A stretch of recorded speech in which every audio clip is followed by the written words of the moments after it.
Nous car on ne va le afficher. Maman me laisse la porte à fier poignet sia. Miaonu kabado chugui. Miaonu. Afrika ye afidu ngojina dadile le popo. Alors que la tema me ava janta fo duma ava no ngonji donelu o abele jo movie. Mado agbeda ko e. Ah!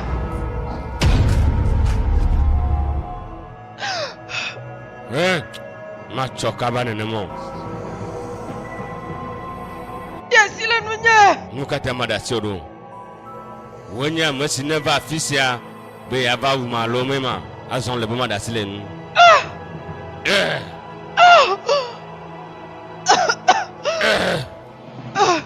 Tereko. Elle vit blanc plejo.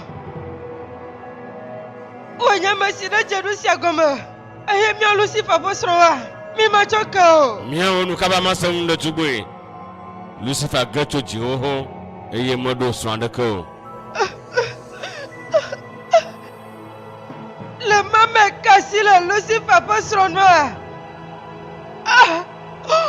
Oh! Tereko, diasi la nunya.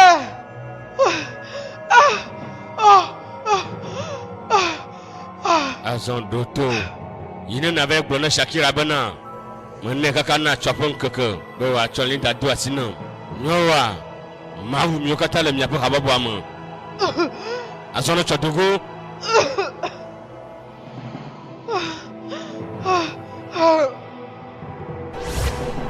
Nous flou.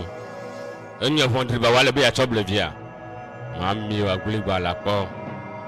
Bon, avant de vous laisser la vidéo, je vous invite à vous abonner et à activer la notification pour ne rien manquer de nos prochaines vidéos. Nous partageons chaque jour des films en UV et aussi en français.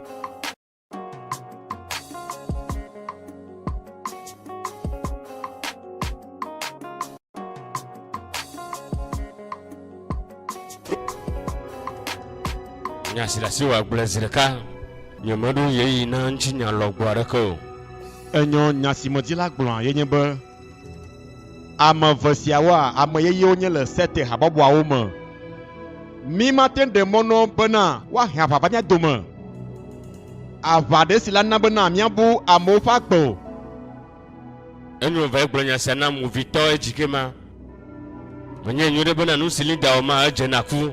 Gake míawo la nye amegbãtɔ si la kɔ ʋu ɖe anyi o. Esi wɔn ŋutɔ melɔ̃ wa. Shakira kple Ike Wine waƒe nunɔlagã woawo ŋutɔ la tsɔ li da do asi na mí. Nenye be wodzogbe aɖe. Nenye be le to ŋɔdzinɔ kple wò ŋusẽ kple wò ɖoƒe gake wogbe bena yewo maɖi asi le nu aɖe. Aleke mi gbɔnɔ ewɔ ge ɖo Enteriko. Ɖe la lɔ̃ ahɔ aʋa ɖe woa nua. Alo la ɖe asi le míaƒe habɔbɔa nu. Nyɔnu si gbalo woaɖi gbɔ ne mí. Eye woabe nɔ wò ɖum amama le woaƒe hudia mea. Teriko, nu sia tɔgbe medzɔ kpɔ. Gbeva me le mía tɔgbe ƒe ʋɔnu ŋutɔ hã. Teriko me le aʋa sia kpɔm meka ɖe dzi bena ele me va ge koe. Eye nenye be mí ɖo la aʋa sia, mí la wɔe le nɔnɔme aɖe me ale be gbɔgbɔ vɔ̃wo katã si le xixe sia mea woanɔ megbe na mí. Mí ɖo la dza ye na aʋa sia.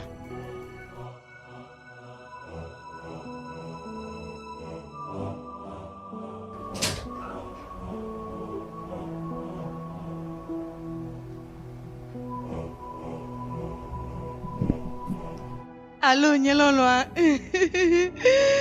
Menye be me dro sɔgbɔn.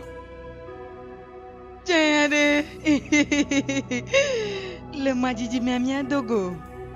Nye mablo ne me le ŋku ɖom dzi wa na ɖe koe wɔ na lãme na. Wa me kae? Ge ɖe me. Tiens de. Me do gbe aƒenɔ. Me dzava dzra xɔ ame ɖo ye. Me gbɔna matrɔ yɔ le sia. Ye ma gbɔgbɔ be wo kaƒomɔa woanɔ sisi. Enyo. Oh.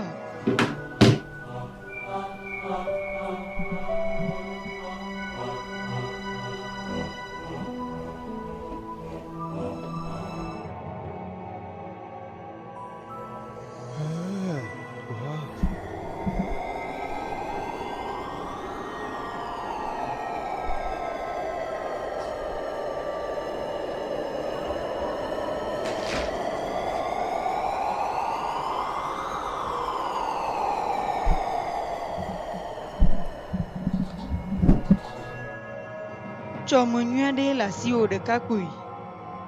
Nu si kpɔm nèlia la te ŋu gblẽ nu le wò tsɔ me nu eye wò nu la wɔ nublanui na bosam ŋutɔ hã. Medo taflatsi aƒenɔ, meɖe medi be ma le nya megabidzi o. Taflatsi. Enyo nenema.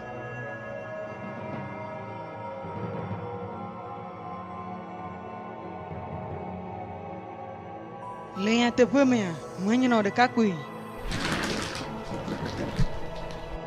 Mekpɔe be mate ŋu ɖe mɔ nɔ dzo.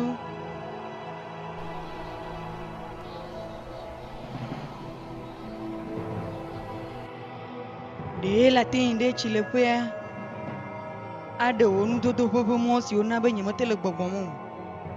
Na va nɔ abame kple ma. Ke gbɔgblɔ ne le be ma yi ɖe tsileƒea ne ma kpɔ ɖokuinye gbɔ ne ma va nɔ abame kple wa ha. Ke ma yi ma va megbɔnɔ.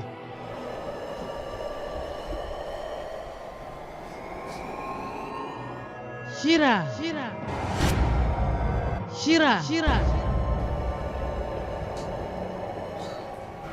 Shakira, nu ka wònye? Ɖewo hiã be nava ɖe fu na le yi sia mea. Mele dzidzɔ dom na ɖokuinye mele kpɔma.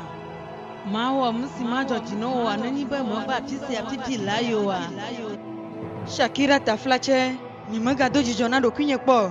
Le nya, wò ya gana me yi vi aɖe ne mado dzidzɔ na ɖokuinye. Nɔ hã mava le sia. Enyo, ke manɔ wo lala.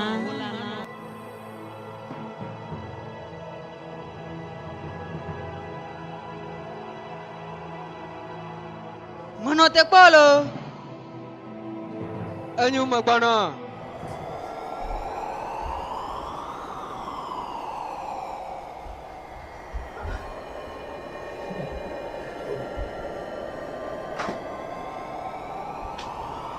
Oh, va fi sia ɖeke. Enyo. Mana la se vivia to me dro.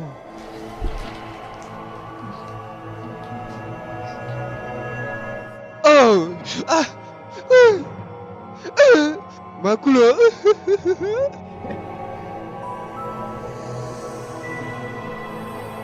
Ewa melanyi ma weno.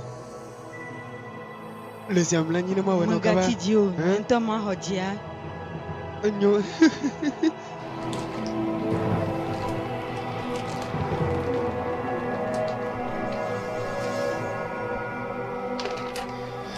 Oh, nu ka wɔne le?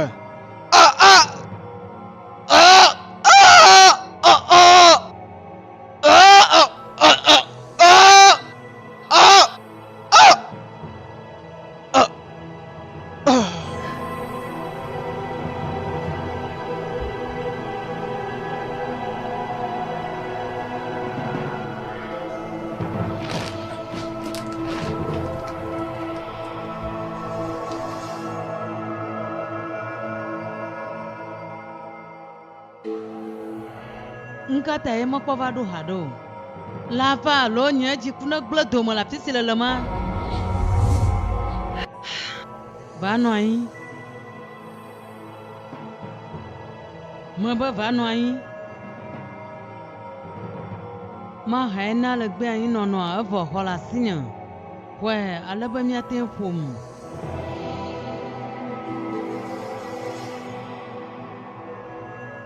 Míawo katã nu vɔ wɔlɔ mi nye. Nu si ko wole be míawɔna ye nye be aɖaba ƒoƒo ɖe sia ɖea. Mí ɖo la kpɔ dzidzɔ hafi míaƒe gamea woasu.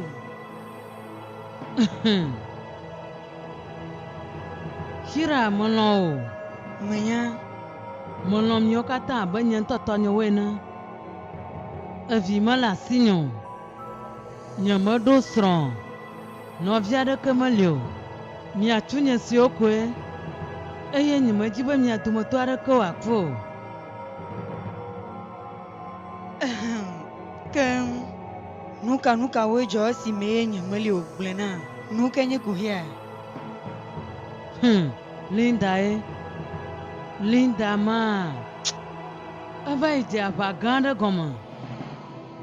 eye nye me le didi kura be ma de ma aʋasia ƒe nya mo gake le si wole anyeme ɖo mɔ bubu aɖeke o eye aʋasi wònyea ame geɖe ƒe agbedzatsie me Nuka.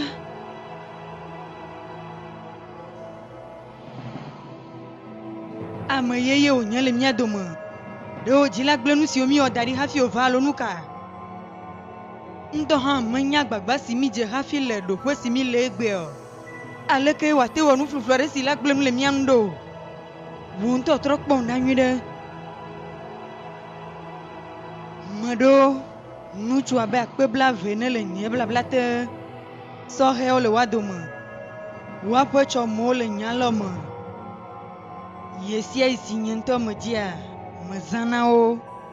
Ale si wòdro ma, mekpɔna dzidzɔ ɖe mɔzɔzɔ sia nu ŋutɔ elabe nye gbedova ŋutɔ etsiena. Afɔɖeɖe ɖe sia ɖe si mewɔna mekpɔna dzidzɔe ɖe nu.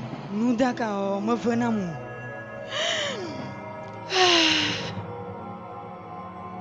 Menɔna gbe abe fiasi ene eye nu ɖe sia ɖe si medzi asuna sinye bɔbɔe ɖe. Nyitsɔ koe ava nu ka tsotso le fu ɖe nɛ.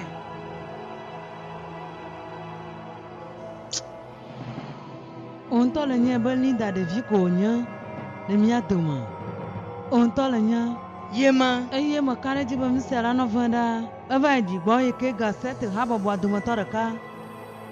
Eyes of Lucifer, Lucifer, Lucifer. Ewɔ nuka. Eyes of Lucifer, Ɖeɖi koa. Ye tsotsoe ma yi fa ameawo dometɔ ɖeka. eyes of Lucifer, The queens of eyes darkness, of Lucifer, while are they? eyes of Lucifer, These ladies are barbaric, eyes of Lucifer, wives of Lucifer. eyes of Lucifer. I Oh, blood.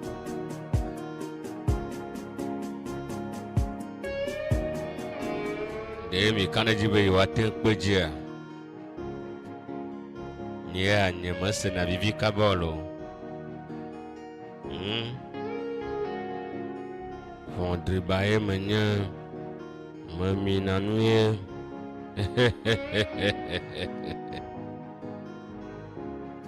Heo bebe, nyemamblo woge sia nya kpɔkpɔntɔ.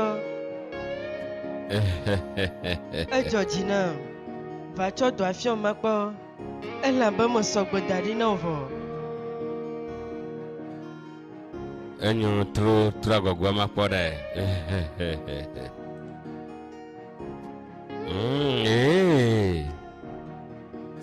sege la Megbɔnɔ ma tsɔ nu si mate ŋu afia o. o nyawoa ke va tsɔ fiɔ ma kpɔ ɖe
nuka ƒe dzodzo mi le nyanyanya nenema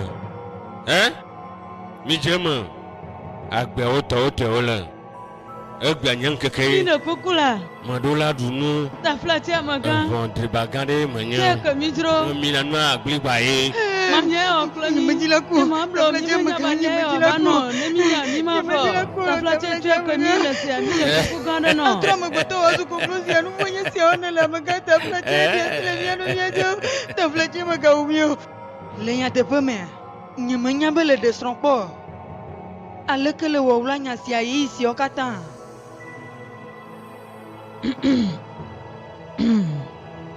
Mon mo nye joji ne mi adumoto arake.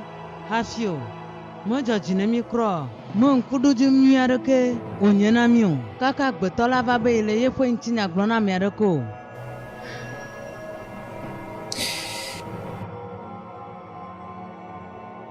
Mi gble msiam. Dome kple nyagblɔ seme ɖeka.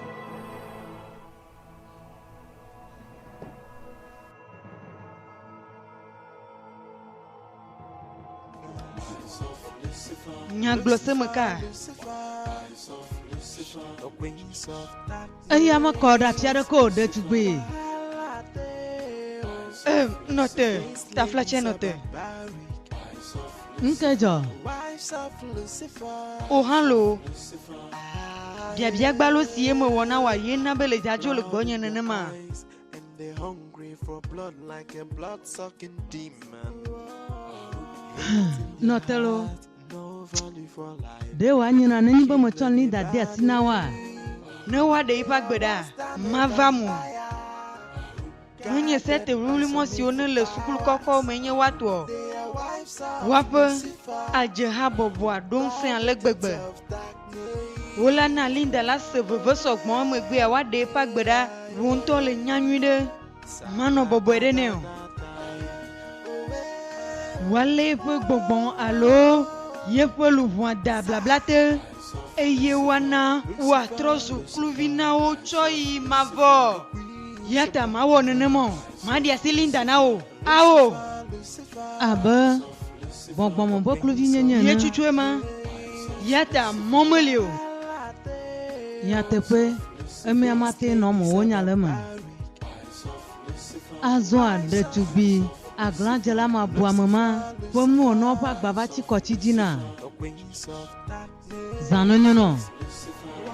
Eyes of Lucifer, Lucifer, Lucifer, eyes of Lucifer, the wings of eyes darkness. of Lucifer, While out there, eyes of Lucifer, these ladies are barbaric. eyes of Lucifer, Wives of Lucifer. eyes of Lucifer. I hear blood in their eyes, and they're hungry for blood like a blood-sucking demon. Hate in their heart, no value for life. They can kill anybody.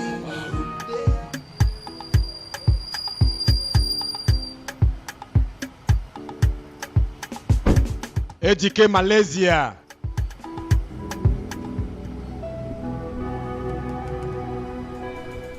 Ejike nu katã le gbe be ma xɔ wo velia ƒe gbedoname.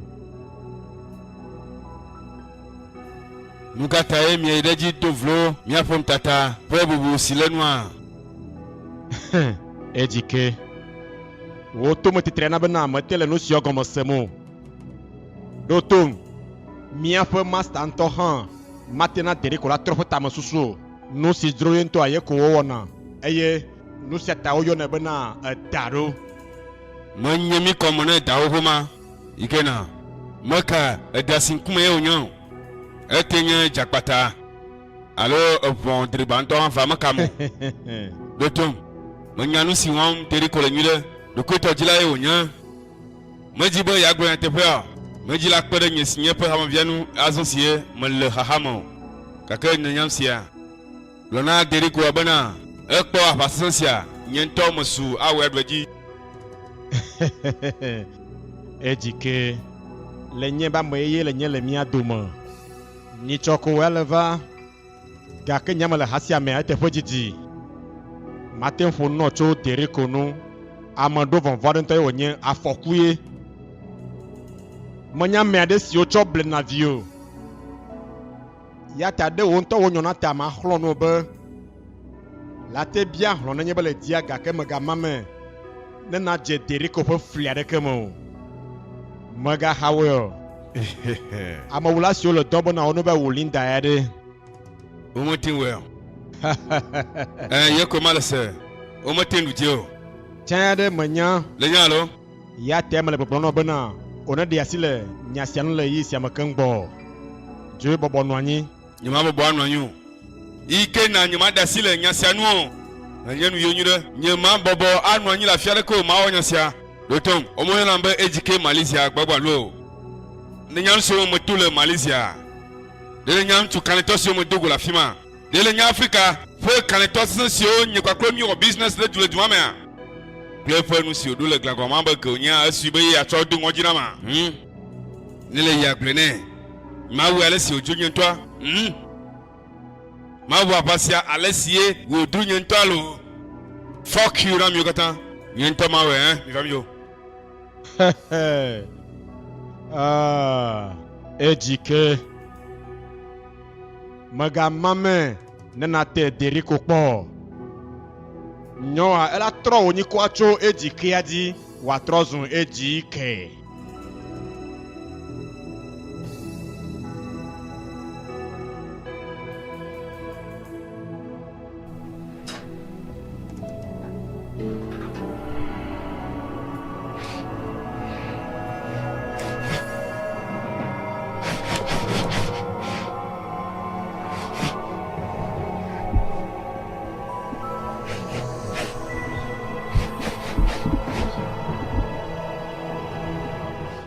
Nyololoa.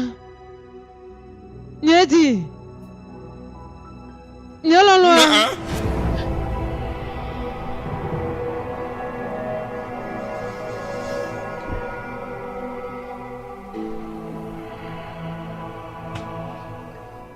Nuka onya.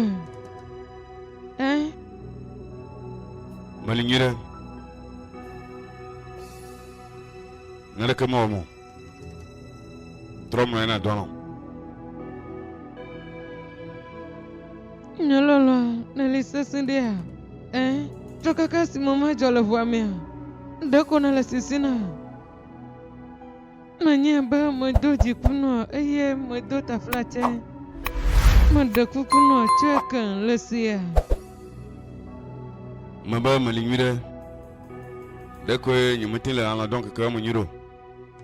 Ouais, trom na dono.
Nuna laga malawuyom.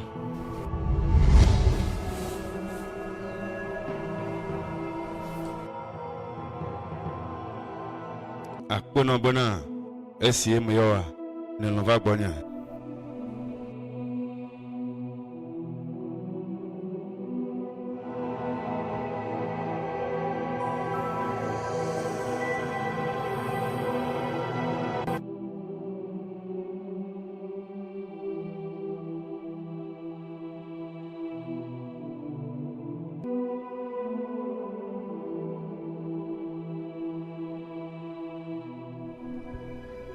Nolaga demo nubaradia. Nunca taille le yonva. Eux si meilleurs sont là d'abord pour le ciel de Sila ou le ciel de Pala Merlin. Hafia dro de quoi yeboa. Aurim nola. Sonile anatomi. De elle ne le nyombe à la patois. Ao. Nola. Yamate yo ne nama kwa bero. Kake. Mukana nyasi glom la dit. Nyento mukwe. Au troya l'homme. Hafie movado gokleo. Mon vituel le nya. Le vont 3 membres le tout de la sœur. Nyasi glomilia.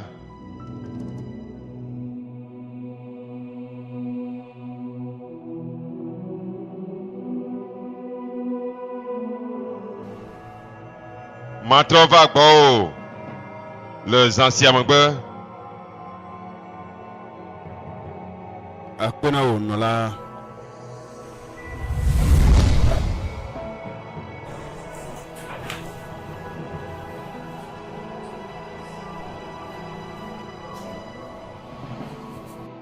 Nuka onye.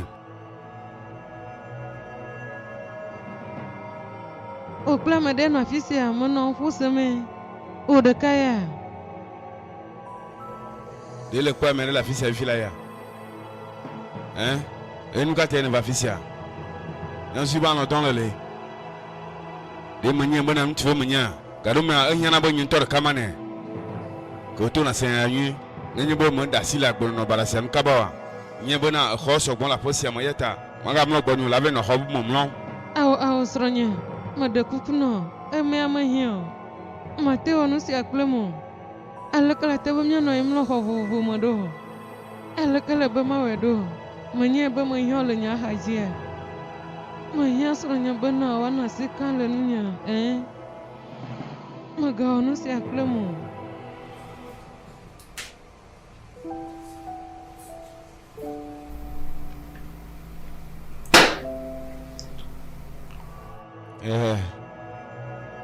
Danya be muno so gba lo. Tiens de manya. Abale sire kwena jojola nyom. Bo nyun kumada. Susu nyama katan hojo. Ajun bona kwen jipwa sekem. Mana ojila jema.